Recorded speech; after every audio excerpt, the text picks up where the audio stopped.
Coming to you from the King's Daughters Medical Center Ohio studio in Portsmouth, Ohio. It's time for Positively Portsmouth.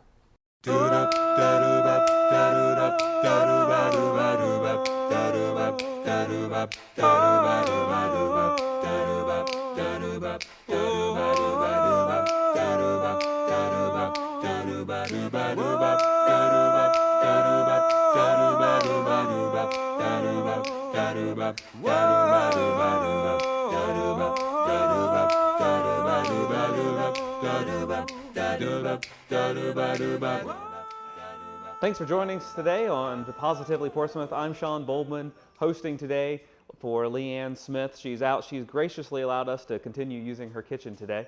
Today on Positively Portsmouth, we're going to have a couple of guests. Our first guest is going to be Keith Bowling, owner of Masterworks Jewelry. He attends Life Point Church, and they just got back from a missions trip. He's going to tell us a little bit about that.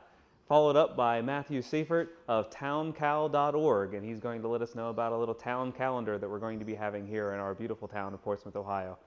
Thanks.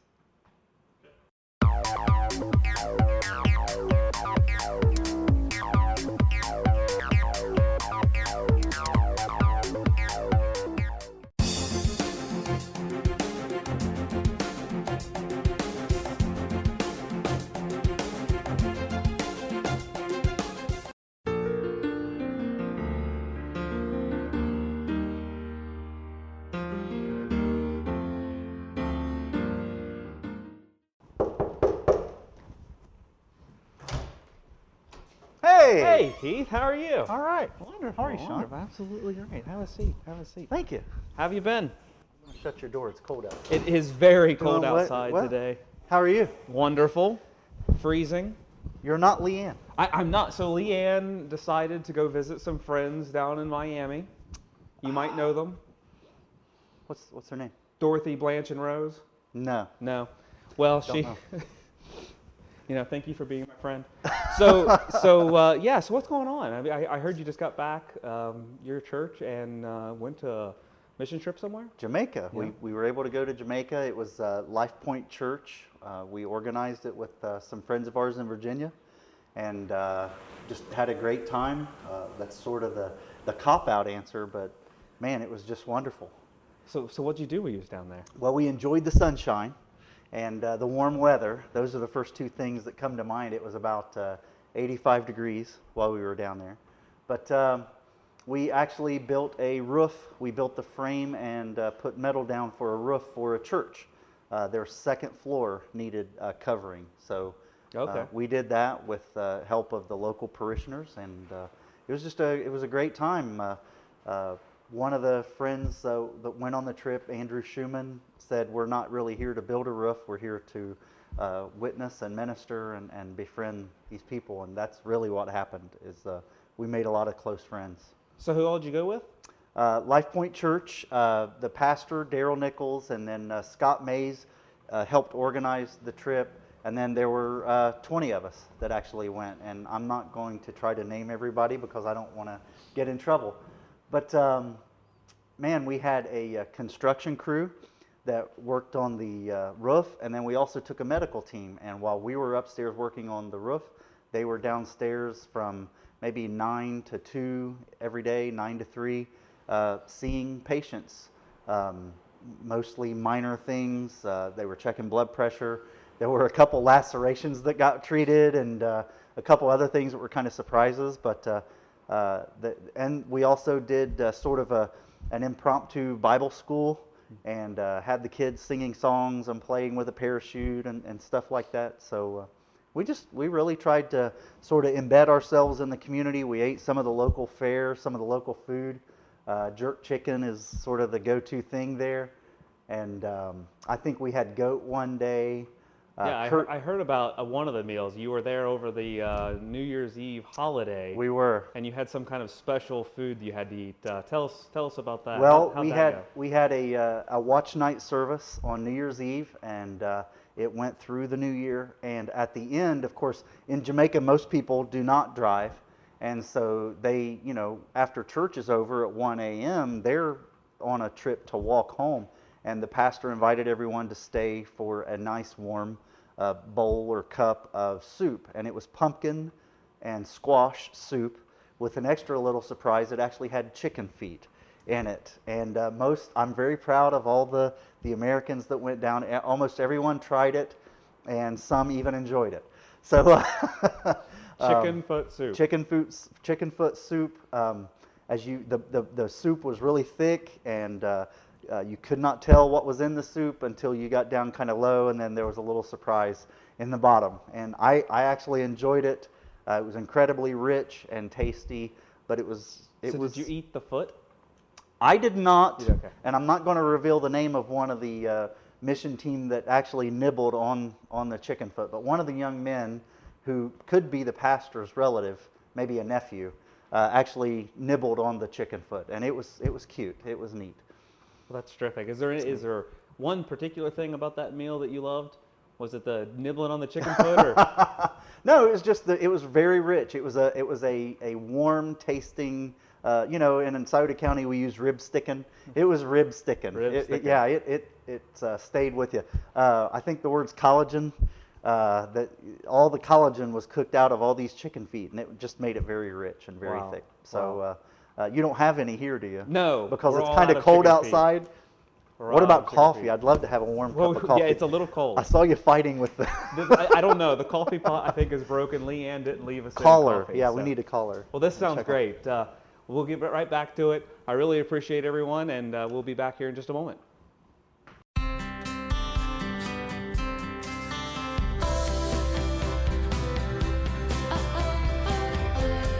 Everyone has a personality. Shouldn't your kitchen have one too? Craft-made cabinetry has hundreds of distinctive ways to help create a kitchen so personal. It could only belong to you. Craft-made, it becomes you. Visit craftmade.com or call 1-866-CRAFTMADE for your free idea book. Welcome back to Positively Portsmouth. I'm Sean Boldman, sitting in for Leanne Smith. And today with me, I have Keith Bowling, owner of Masterworks Jewelry, who just got back from a missions trip from Jamaica with Life Point Church. Keith, so we were talking a little bit there about that chicken foot, but so what was your main takeaway from your trip to Jamaica? We were in a small community named Luitas Vale, and it means Valley of Fog. And the people there, compared to us here, even in Sauter County and Portsmouth, Ohio, the people there are considerably less fortunate. We would call them poor, but I hate saying that word because they're not poor in spirit. They have a lot of joy. So my main takeaway was just you can be happy and content in whatever state you find yourself. And I think that could even be in the Bible, if I'm not mistaken, if the Apostle Paul said that. But that was really, I came back feeling very grateful for what I do have, and I want to use it to further God's kingdom. Did you make any friendships? You said you were going down there to build a roof, but more importantly, to build ministry and relationships. Several young men, a young man named Lloyd Williams, and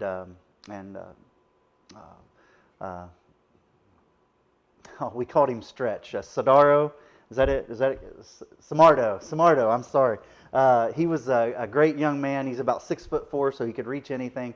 But these men are just very kind and very helpful and very respectful. They respected us for coming down, and they appreciated us for coming down and working.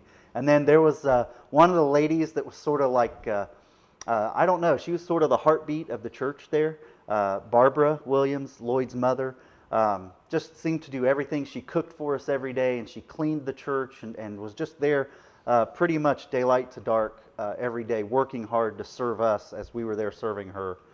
We're the ones that really were blessed on that trip. So did you have a chance to do anything fun while you're down there, or was it all We just work? actually did, and we were able to go to Ocho Rios, and also in Ocho Rios we saw the beach there, and then we went up Dun River Falls. Several of us climbed the falls, some multiple times. Once was enough for me, but it was gorgeous. It's beautiful. The people there are just so helpful and so friendly. If you ever get a chance to go, you should go.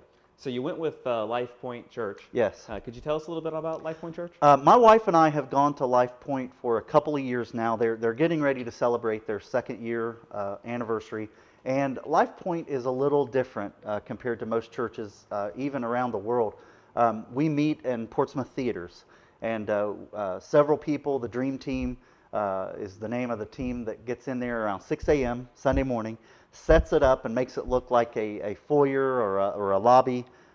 We kind of hide the concession area, and we set up a coffee bar and a welcome center, and we actually have our services in the theaters. Currently we're running 4 services. We have 2 services in 2 theaters, 2 live bands, and the pastor goes back and forth. He'll speak in one theater or the other, and then they'll pipe the message into the other one. And that is, it's amazing. It's fun. You can actually enjoy going to church, and we love it there. We try to serve in any capacity we can. But the real heart of Life Point is they divide into small groups.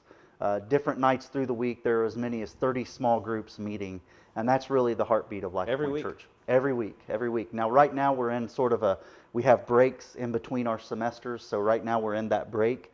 We're doing 21 days of fasting and prayer, and so that's a very important part. We want to kick off the year. We want to give the first part of the year to the Lord, and then the rest of the year we really work on small groups and just getting together as people. Instead of just saying hi at church, we want to get together and care about each other's needs. So if someone wanted to come visit Life Point, where would they go and what time? At 9 and 10:30 a.m. on Sunday mornings at Portsmouth Cinemas. Just show up. We'll reserve you a parking place. We'll walk you in. We'll answer any questions you have. We just want you to feel comfortable. A cup of coffee or a bottle of water, and maybe even a piece of candy. I'm not sure if we have the candy out right now during the prayer and fasting, but anyway, it's one of the most warm and welcoming churches I've ever been to. Well, I really appreciate you coming in, right. And I'm sure that Leanne will appreciate us being able to break into her house and finish up Positively Portsmouth for her this week. But we'll be right back. Thanks.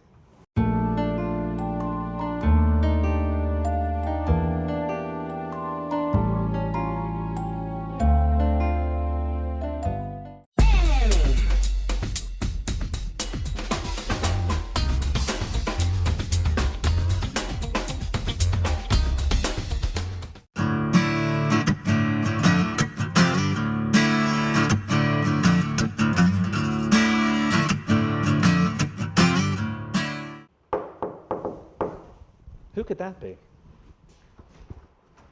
Oh, hey, Matt. Hey, Sean. How are you? You're not Leanne. No, I kind of broke in. Leanne decided to take a little bit of a vacation break. You know, there's some awesome vintage things in here. If we God, he's moving. if we steal them all, Yeah, she'll never know, right? that's right. Never know. Like this refrigerator, which I love. I think I could pack that out of It my has back. a pedal that you can press and it opens the door for you. You know what? I'm sold. Who needs that? I'll take 2. Right. So Matt Seifert, owner of towncow.org, which I don't know what that means, but we'll talk about that later. But so what's going on? What kind of projects you got going on right now? Well, as you mentioned, Town Cow is really the big thing. You know, I'm a law student in my spare time, but you know, with all my other free time, I decided to go ahead and start a business. It's actually an activity calendar. It's completely location based, and I'm starting it here in Scioto County. You can access it online. Okay, online. That's a new fandangled thing of some sort. You know, the new fandangled things, it doesn't quite catch up with the 50s decor, but Right. it works out pretty well. Leanne will be so confused. So confused, Right. right? All this future tech, I can't handle it. So yeah, what you do is you navigate to our website. As you mentioned, it's towncal.org. That's TOWNCAL, like town calendar. Okay. .org. And from that website, you can it's a centralized access point for all the events and activities that are going on in your area. Right now, well, I'll tell you sort of how I came up with the idea. Once upon a time, I moved to Scioto County, and I moved here from Atlanta. So I moved from a pretty big city to a significantly smaller area, and I was like, oh, there doesn't seem to be much going on. And because I wasn't really looking for it, that ended up being sort of true. But fast forward about a year into the job, I'm on Barb Pratt's Community Corner, her radio show, and we came back from a break, and she spent probably a solid 5 minutes talking about all the different events and activities going on in the area, which I thought was great. And I wanted to figure out where I could find that information. So being the youngin' that I am, I looked online, couldn't find it on their website, the radio station's website, and what information I could find was spread all over the place and wasn't very complete. And I thought, why doesn't somebody put all this information in one place so that it can be easily accessible by people wherever they are? And eventually over time my attitude shifted to why doesn't somebody do this to why don't I do this? So some things fell in place while I've been in law school, and I decided to get the ball moving on this interesting project. So you had this great idea, thought maybe someone should do it, and then said, you know what, I'm just going to do it myself. And you're going to start it right here in Portsmouth, Ohio. Absolutely. I mean, this is the place where I had the inspiration for the idea, and I thought, what better place? I know a lot of wonderful people in the area. I know there's a need for it in an area like this. I know a lot of times these new digital services, everything from Uber to everything else, oftentimes start in larger metropolitan areas, and your slightly more rural areas get overlooked. So this can be an essential tool for helping connect communities. The idea being anybody can go on, and especially if they're a not-for-profit organization or putting on that kind of event, they can submit their event for free. It'll be listed on the calendar, and then people can find it. So the whole idea is we're trying to connect two groups of people. There's a group of people who are like, there's nothing to do. We're bored. Why do we have to travel an hour in every direction to go do something?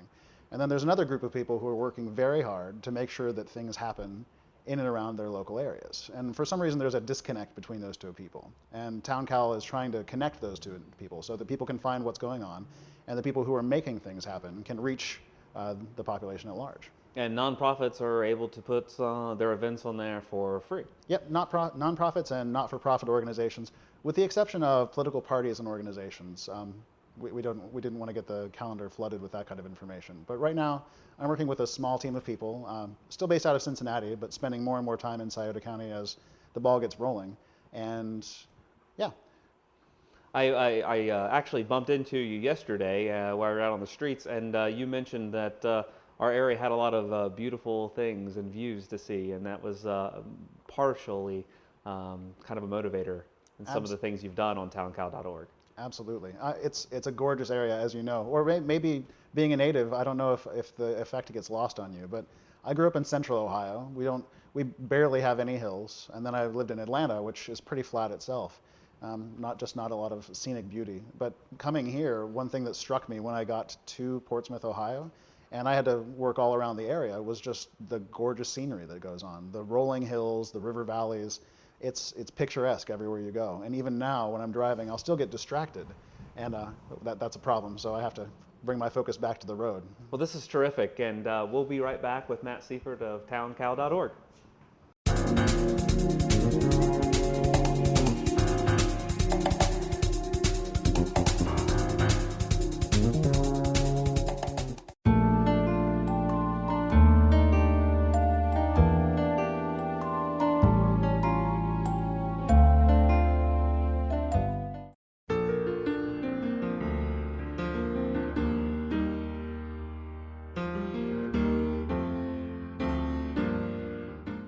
Welcome back to Positively Portsmouth. I'm Sean Boldman, your host for today, filling in for Leanne Smith while she takes a little bit of a vacation. And I'm with Matt Seifert of towncal.org. And Matthew, you were telling me a little bit about how nonprofit organizations can apply and put their events on for free, and then for-profit companies can go on and do the same for a small fee. How do they go about putting that on towncal.org? Well, we've tried to make it as easy as possible. You just navigate to the website, towncal.org, TOWNCAL, short for Town Calendar. And from the homepage, in the upper right-hand side of the page, you'll see our menu. And one of those says Submit an Event. Just click that, fill in the relevant details for your event, and make it as complete as possible, because the more complete a listing is, the more people will actually pay attention to it, especially with things like photos. After you do that, you submit the event. On the back end, somebody, namely me, will review the event to make sure it's complete and has all the appropriate information, and then we'll go ahead and publish it to the site. If you're a nonprofit or not-for-profit organization, your listing is for free. You can list as many events as you'd like, obviously within reason. If you start spamming the site with things, we might have to rein that in a little bit. But for the most part, our goal is really to make sure that the community can be better connected and that people can have that centralized source for information. As for businesses, there is a small fee. Right now we're charging $10 per listing, but that listing is visible as long as the event is in the future. So if you posted something today that wasn't happening until August, it would go on the calendar and be there until August, and it would only cost you $10. Now obviously that gets more relevant as you get closer to the event. so people will be more likely to see it at that point. It'll actually pop up more on searches, etc. But as far as cost goes, it's very low cost even for organizations that are not for profit. So maybe kind of like a billboard. It's out there in the distance somewhere. You can't quite read it, but the closer you get to it, the more relevant it becomes. That's an excellent analogy. Okay, that's terrific. That's wonderful. And the site is fully live now. The site is fully live. Today. Yep. We went live last Thursday. We've been having pretty decent traffic so far. I'm happy with the numbers. We've been getting a lot of good feedback from people. We've even had a few events submitted so far, which is fantastic. And we're working with those people to make sure that their events are as effective as possible. So what can people do to maybe be able to help you at all? You talked about feedback. Is there anything that people could do? Definitely. So we're basically a startup. We're in the very early stages.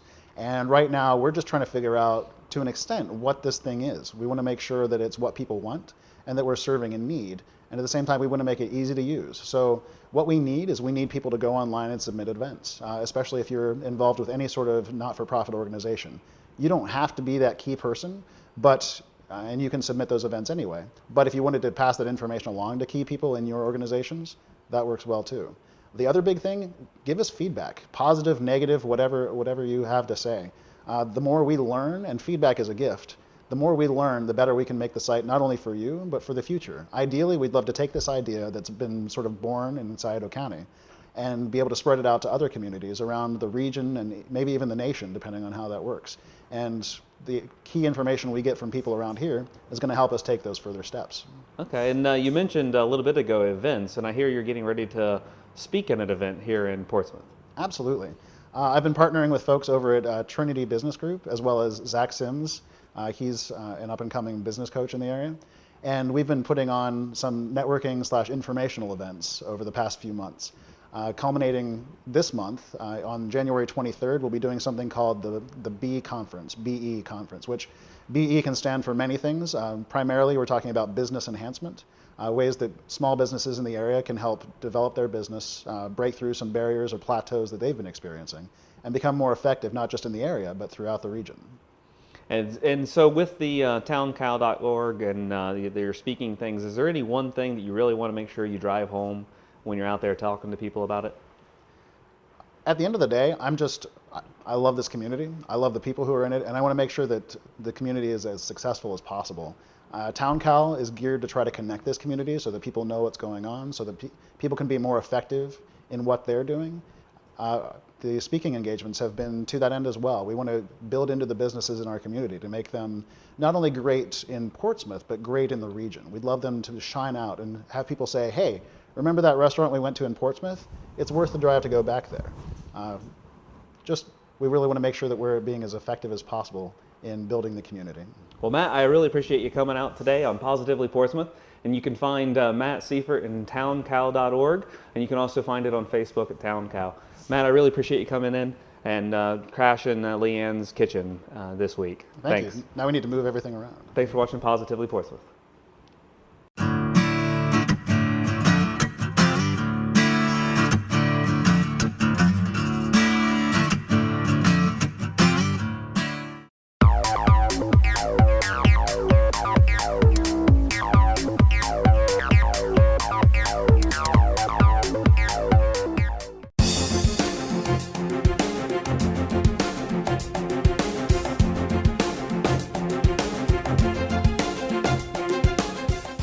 Thanks for watching Positively Portsmouth. I wanted to thank Matt Seifert from towncal.org, who we just got done listening to, for coming in and updating us on his website, and for Keith Bowling from Life Point Church, owner of Masterworks Jewelries, for letting us know about the trip he went to Jamaica. Thanks for all of our viewers, and if you have any suggestions, you can check us out at Watch the Zone. Thank you.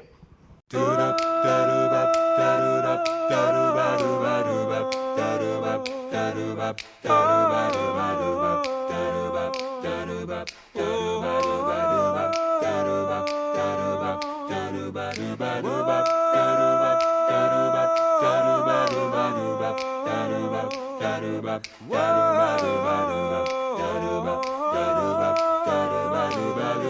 Ba-do-ba-do-ba-do-ba.